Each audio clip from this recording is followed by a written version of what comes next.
Bismillah, alhamdulillah, wa salatu wa salamu ala rasulillahi karim wa ala alihi wa sahbihi wa man tabi'ahum bi ihsanin ila yawmiddin. Bayan haka, assalamu alaikum wa rahmatullahi wa barakatu. Ya mai girma shugaban kasa, hakika ana yi wa talakawa bayan Allah kisan gilla a jihar Zamfara. Ana yi musu kisan wulakanci, ana kashe su kisa irin na gadara, kai ka ce babu gwamnati a Najeriya. An kashe da yawa a cikin wannan mako, kuma a cikin wannan shekara an kashe ɗaruruwan mutane. Ba su ji ba su gani ba, ba su yi wa kowa laifin komai ba, sai dai kawai da talakawa ne su. Laifinsu kawai su talakawa ne, ba su da kuɗi, masu noma ne, ba sarakuna ba, ba 'yan siyasa ba, ba ministoci ba, ba gwamnoni ba, ba kwamishinoni ba. Ana kashe su ba su zo ba su gani ba, ba su aikata laifin komai ba. A lokacin da ka yi yakin neman zaɓe, ya mai girma shugaban ƙasa, ka yi mana alkawari. Ɗaya daga cikin manya-manyan alkawarin ka shine za ka tsare rayukanmu da dukiyoyinmu.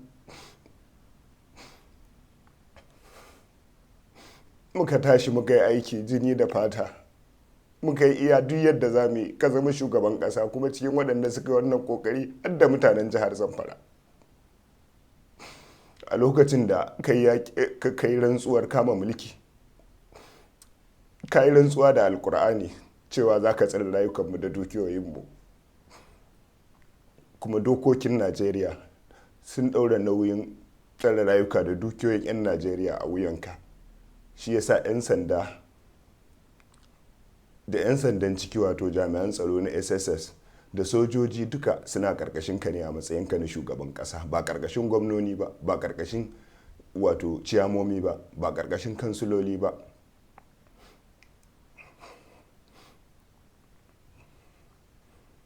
Sannan kuma na tabbata Allah ta'ala zai tambaye ka gobe kiyama akan ran kowane ɗan Najeriya da aka kashe, kuma lalle sai ka yi bayani akan ƙoƙarin da ka yi, kuma ka nuna cewa lalle ka yi iyawarka, abin da ya fi ƙarfinka, shi yasa aka yi wannan kisa kafin ka tsira. Ya mai girma shugaban ƙasa, ina kira gare ka, ka ayyana dokar ta ɓaci a jihar Zamfara. A fili take cewa gwamnan jihar Zamfara ya gaza, baya abin da ya dace wajen kira lalle a zo a tabbatar da cewa an tsaye da kashe mutane talakawa bayan Allah a jihar Zamfara.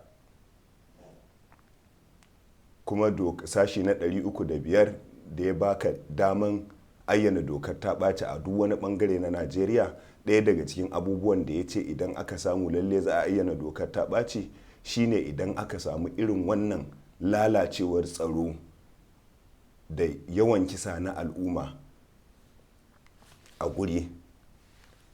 Saboda haka lalle na tabbata cewa wannan sashi zai yi aiki a jihar Zamfara, kuma ina kira gare ka ka ayyana dokar ta ɓaci. Idan ka ayyana dokar ta ɓaci, za ka samu daman rike waɗansu daga cikin kuɗaɗen da ake turawa gwamnan jihar Zamfara da gwamnatin jihar Zamfara, domin a yi aiki wajen tabbatar da cewa an wato dakatar da kashe-kashen da ake a wannan jiha.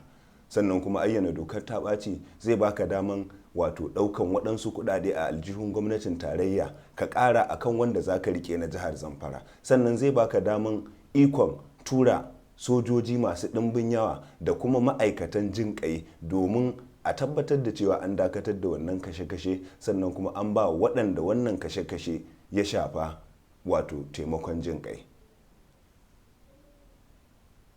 Na tabbata cewa mutanen jihar Zamfara suna cikin bala'i, suna cikin ƙangi, kuma talakawa ne, ba abin da suka yi, ba su aikata wa kowa laifin komai ba. Suna nan noma kawai suke da kiwo, suna nema wa iyalinsu abin da za su ci. Ana kashe su. Don girman Allah ka tashi kai wani abu akan wannan abu. Don Allah ka tashi kai wani abu. Don Allah a dakatar da kashe mutane. Sai ka ce ba gwamnati.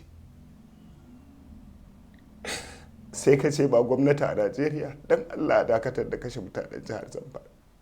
Ya za a bar waɗansu mugaye marasa imani su ɗebi makamai kawai su zo suna kashe mutane. kuma ba su aikata musu laifin komai ba. Shin zama talaka a Najeriya ma ya zama laifi kenan? Ka zauna ba ka da kuɗi, kai ba ɗan sarki ba ne, kai ba ɗan gwamna ba ne, kai ba ɗan shugaban ƙasa ba ne, kai ba ɗan minista ba ne, shi ma ya zama laifi? Ba a yi wa 'yan Najeriya komai ba, ba a taimaki talaka ba, amma a bar shi ma ya rayu ya zama aiki? Don Allah shugaban ƙasa ka tashi kai wani abu a kai. Ƙoƙarinka ko rashin ƙoƙarinka a jihar Zamfara da sauran guraren da ake kashe-kashe a Najeriya zai shiga tarihi, kuma na tabbatar da cewa wallahi gobe kiyama sai Allah ya tambaye ka akan kowane ɗaya daga cikin rayuka da aka rasa ko kuma aka gigita wa rayuwa a ƙarƙashinka, kuma sai ka yi bayani akan ƙoƙarin da kai kafin ka tsira. Waɗanda suke zuwa suna ƙarya cewa komai lafiya ƙalau ne a Najeriya ba za su iya dakatar da Allah daga yi maka hisabi ba. Kuma Allah ya sani wallahi muna wannan kira ne don a gyara, don girman Allah a tashi a yi wani abu, don Allah a ayyana dokar ta ɓaci a jihar Zamfara. Mutanen jihar Zamfara a yanzu ba sa buƙatar aikin titi ko aikin asibiti ko aikin makaranta. Abin da yanzu suke buƙata a yanzu nan shine a dakatar da wannan kashe-kashe. Don Allah shugaban ƙasa ka tashi kai wani abu a kai. Allah ya samu dace.